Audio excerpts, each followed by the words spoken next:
Greetings everyone, today I would like to continue my talk on Genghis Khan's spirituality. And I'm not a historian, but I can create some kind of a judgment according to what the person said and what the person did.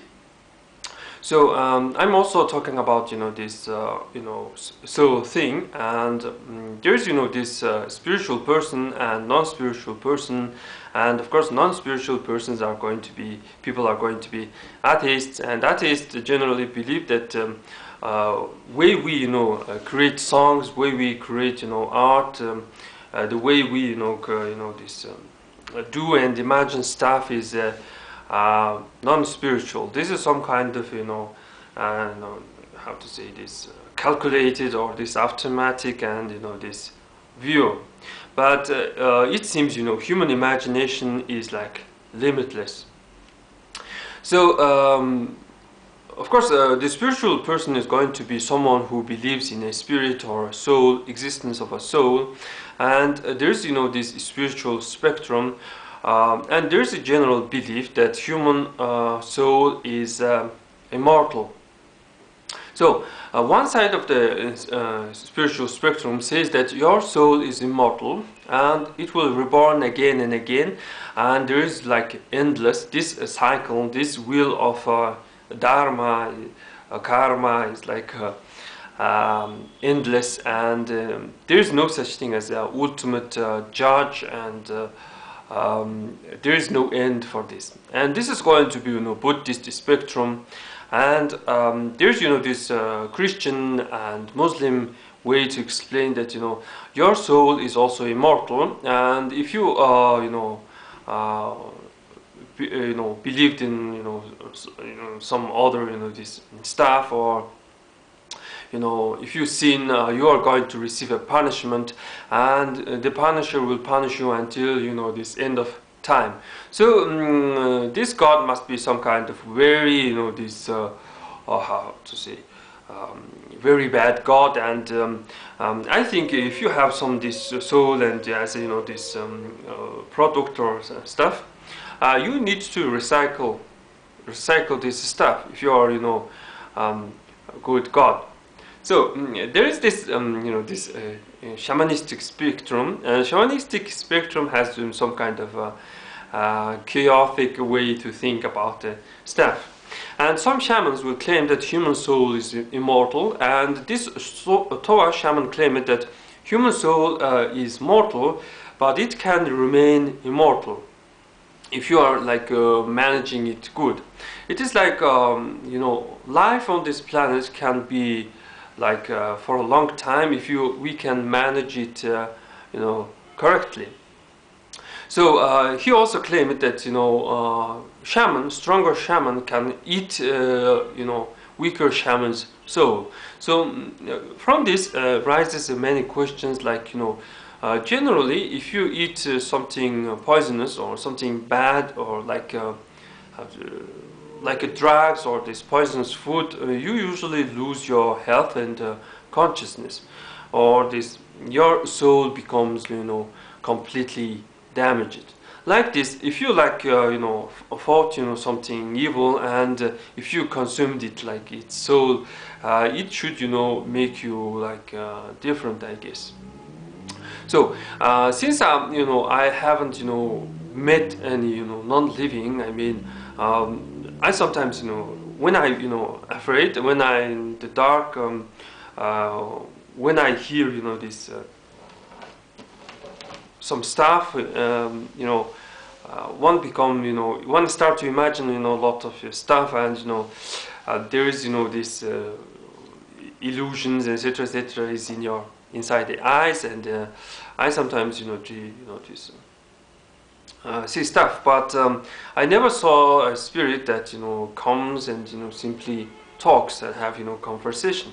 So I'm quite skeptical about spirits influencing your current life. But I try to be faithful as it is possible. So you can imagine that these ideas can have a great impact on a society, and one can say you live only once, and there will be punishment, judgment, etc., etc. So a person will try try to do something in this life, but if you are like quite soft about it, you can live this life, and next life you will be reborn again, and so there is nothing this worry about, or this shamanistic saying that you have to maintain your soul. So how to maintain your soul? If you like eat someone's, I guess, soul, according to the shamanistic belief, and one can change, this character. But there is, this general idea that human soul can merge, but it merges only when there is, this opposite sex. I mean, there is, this wonderful, song from Kylie Minogue, and it is, love from a first sight, and she is saying that we are meant to be one. So how to become one with the person? Of course, you need to make a baby.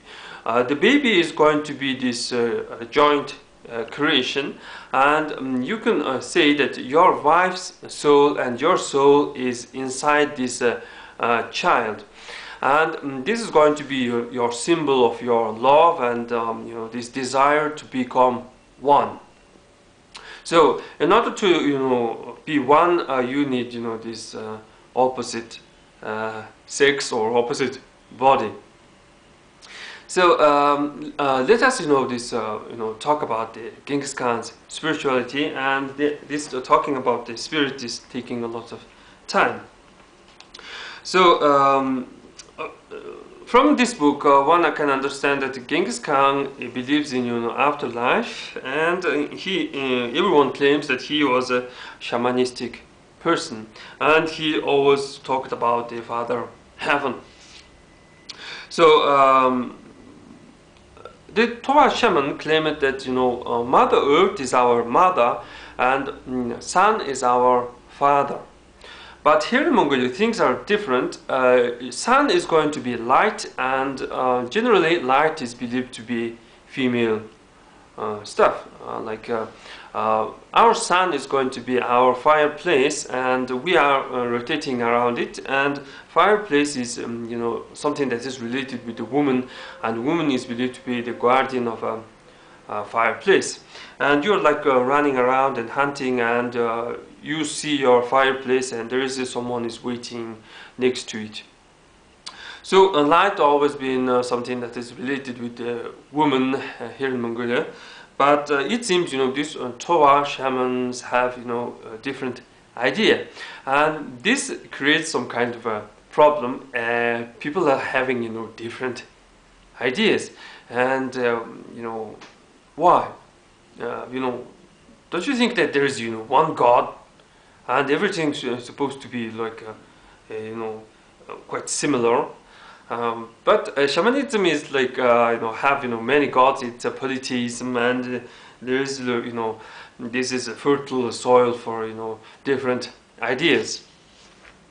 So having a different idea is like having a civil society. I mean, there is a government, and there is this greedy market, and there is this non-government organization, charities, or religious organizations, and this is generally called a civil society.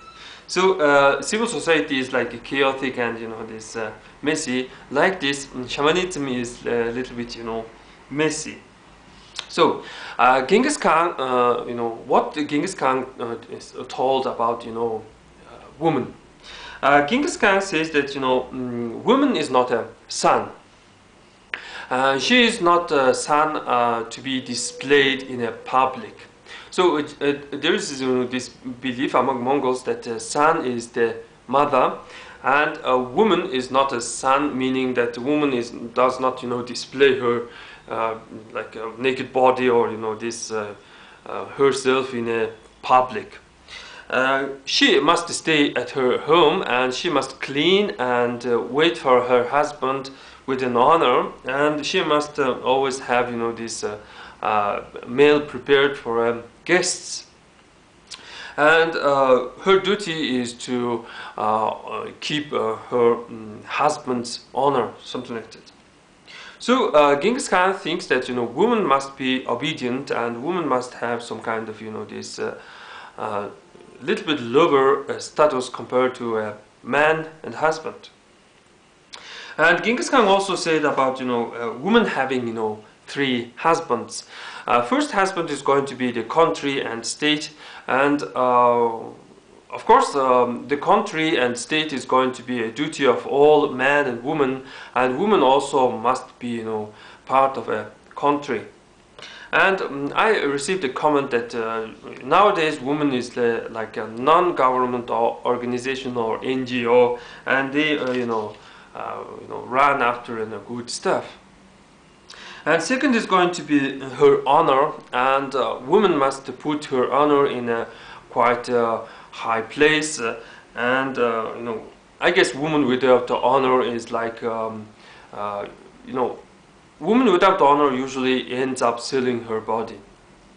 So having honor, I guess it's good, and she must, you know, work hard, and, you know, don't think about, you know, easy money stuff, I think.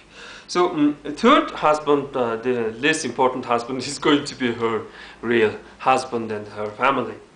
Well, that's pretty much for today, and thanks for watching.